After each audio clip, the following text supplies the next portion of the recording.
Hi Sandeep అన్న, ఎలా నడుస్తుంది కొత్త డ్యాన్స్ స్కూల్? అదిరిపోయింది అసలు. అసలు మామూలుగా కాదు. ఫస్ట్ ఆఫ్ ఆల్ మీకు కూడా థ్యాంక్స్ చెప్పాలి. ఎందుకు? మా వీడియోలు చాలా బాగా ఎడిట్ చేశారు, చాలా బాగున్నాయి. థ్యాంక్ యూ అన్న. అసలు అంటే రోజుకో రీల్ వస్తుంది. ఒక్కొక్క మన ఎవరైతే ఇన్ఫ్లుయెన్సర్స్ ఉన్నారో, మీ ఫ్రెండ్స్ ఉన్నారో బిగ్ బాస్ వాళ్ళతో ఏంటి అది? అంటే ప్రమోషన్ టైప్ వల్ల లేకపోతే లేదు ప్రమోషన్ అంటే నార్మల్గా ఏంటంటే వాళ్ళకి డాన్స్ చేయాలని ఉంటుంది కదా. సో మంచి స్పేస్ నాది. సో వాళ్ళ పాయింట్ ఆఫ్ వ్యూ ఏంటంటే నా దగ్గరికి వచ్చి డాన్స్ చేస్తే ఒక 4 స్టెప్పులు వాళ్ళే ఇచ్చు. సో కలిసినట్టు కూడా ఉంటుంది కదా. ఇంకోటి మీ దగ్గరుండి డ్యాన్స్ చేస్తే వైరల్ అవుద్ది. వైరల్ పార్ట్తోనే వైరల్ చేస్తున్నారు మళ్ళీ. అట్లేం లేదు. గుడ్ అంటే అందరు ఫ్రెండ్స్ కాబట్టి కలిసి సరదాగా ఏదో చిన్న చిన్న రీల్స్ అట్లా. ఓకే. ఏమంటుంది వదిన ఆ డ్యాన్స్ స్కూల్ గురించి? డాన్స్ తనే చూసుకుంటుంది. టైం ఇవ్వు నువ్వు కూడా అని ఏమన్నా అడగట్లే? అడుగుతుంది 100%. బట్ తనే చూసుకోగలుగుతుంది. నాకు కష్టం. అంటే నేను ఉంటాను, అన్ని మానిటర్ చేస్తాను, కానీ జ్యోతి ఇస్ ద మెయిన్ డిపార్ట్మెంట్. ఇట్లా బ్రాంచ్ 3 ఎప్పుడైనా అడుగుతున్నారు అందరూ? త్వరలోనే అది కూడా మంచి ప్లాన్ చేస్తున్నాం. వేరే ఊర్లోని ఫ్రాంచైజీస్ కూడా ఇస్తున్నాం కాబట్టి ఒకటి హైదరాబాద్లో ఇంకోటి ఓపెన్ అవుతుంది, వేరే ఊర్లో కూడా ఇంకోటి ఓపెన్ అవుతుంది. ఓకే. ఇంకా మీకు ఇష్టమైన షో బిగ్ బాస్ 9 గురించి ప్రోమో చూసారా? చూశాను. ఎలా అనిపించింది? ఆబ్వియస్గా నాగ్ సార్ అసలు కింగ్లా ఉన్నాడు. అదిరిపోయింది. ఇట్స్ అంటే నాకు తెలిసి సీజన్ 7 అంత ఊపు తెచ్చిన సీజన్ ఏది లేదు, టు బీ ఫ్రాంక్ చెప్పాలంటే. అంటే మేబీ 1 శివబాలాజీ అన్న వాళ్ళది బాగుంటుంది. And I think 7 is the best part.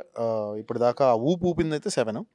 మళ్ళీ నాకు ఎందుకు అనిపిస్తుంది 9 ఊపుతుందేమో అని నాకు ఫీలింగ్ వచ్చింది. అంటే ఈసారి చదరంగం కాదు రణరంగం అన్నారు. అది అండ్ నాకు కొంచెం బ్యాక్ ఎండ్లో కొన్ని విషయాలు తెలుస్తాయి కదా, అవి ఇంట్రెస్టింగ్ అనిపించింది నాకు. చెప్పండి. అలాంటివి ఏమన్నా? అవి ఎలా చెప్తారు? అంత సీన్ ఉందా? అమ్మా సరే, మరి కామన్ పీపుల్ వస్తారంటున్నారు కదా, కామన్ పీపుల్ వస్తే ఎలా ఉంటుంది? ఎలా ఉంటుంది? ఇంకా రచ్చ రంబోలా కింద ఉంటుంది. ఎందుకంటే కామన్ పీపుల్ రావడం మంచిదే. ఎందుకంటే celebrity with common people is a very good point. అందుకనే అంటున్నాను నేను, అది it's a very good point. ఎందుకంటే సెలబ్రిటీకి ఒక లెవెల్ ఆఫ్ ఇది కొన్ని రూల్స్ అండ్ రెగ్యులేషన్స్ ఉంటాయి. కామన్ మ్యాన్కి ఏమి ఉండవుగా, ఇచ్చిపడేయడమే. సో అప్పుడు సెలబ్రిటీస్ గుర్తుపెట్టుకోవాల్సింది ఏంటంటే వాళ్ళు కూడా ఒక కామన్ మ్యాన్ అని గుర్తుపెట్టుకున్నాడు గెలుస్తాడు. ఓకే. మాకు బయటకు ఒక ఇది వచ్చింది, 9 మంది సెలబ్రిటీస్, 9 మంది కామన్ పీపుల్ గొడవ పెడతారు, మామూలుగా ఉండదు, తగ్గేది అన్నట్టుంది. 100% వర్కౌట్ అవుతుంది. అది నిజంగా అలా పెడితే మాత్రం చాలా బాగుంటుంది. అవును. ఎందుకు వదిన వెళ్తానంటే మీరు ఆపారంట ఈ సీజన్? నేనేం ఆపలేదు. అయితే వదిన వెళ్తుందా? తెలీదు. అది చెప్పలేను, నేను ఎట్లా చెప్తా. బట్ గుడ్, వెళ్తే చాలా హ్యాపీ నాకు కూడా. ఏంది అదే మొన్న చెప్పినట్టు నాకు కూడా గ్యాప్ వస్తుంది. వదిన చూసుకోగా ఎలా అన్న. కొరియోగ్రాఫర్గా ఏ పెద్ద మూవీస్ రాబోతున్నాయి? ఒకటి వైజయంతి మూవీస్ చేస్తున్నాను, నెక్స్ట్ పతంగ్ రిలీజ్కి ఉంది. ఇంకొక సినిమా చేశాను, it's a very good film. Cinema పేరు పెట్టలేదు ఇంకా, కానీ చాలా మంచి కంటెంట్, మంచి మేకింగ్, చాలా మంచి ప్రొడక్షన్. అది కూడా రిలీజ్కి ఉంది, అయిపోయింది సాంగ్ అది కూడా. ఓకే. ఇప్పుడు రీసెంట్గా ఈ అంటే భార్య గొడవలు ఇవన్నీ చూసి నీకు ఏమనిపిస్తుంది అసలు? అంటే ఆదర్శంగా తీసుకోవాలి మీ పేరుని అనేసి చాలామంది అంటున్నారు కదా, మీరు అలాంటి వాళ్ళకి ఏం సమాధానం చెప్తారు? ఏం చెప్తామన్నా, నిజంగా మీరు ఎలా అర్థం చేసుకున్నారు? మీరు ఎలా అంటే ఒకటి ఏంటంటే ఇద్దరికి హెచ్చు తగ్గులు అనేవి కామన్గా ఉంటాయి భార్యాభర్తలు, కాదు అందరు చెప్పేది. We should have some patience. అర్థం చేసుకోవాలి. మనకి తనలో నాకు కొన్ని నచ్చకపోయిన ఉంటాయి, నాలో తనకు నచ్చని ఉంటాయి. అవి మార్చుకోవాలి. అవి మార్చుకోవడం చాలా కష్టం. బ్యాచిలర్ లైఫ్ కావాలనుకోవడం పెళ్ళైన తర్వాత కష్టం.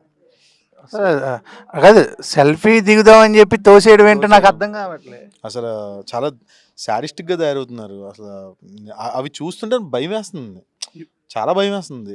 ఏంట్రా బాబు ఇలా ఉన్నారని. బట్ లక్కీ, మన తల్లిదండ్రులకి దేవుడికి థ్యాంక్స్ చెప్పాలి ఫస్ట్. ఎందుకంటే వాళ్ళు చూస్ చేశారు. అండ్ అది కాకుండా నేను లవ్ చేశాను అనుకోండి, అది వేరే విషయం.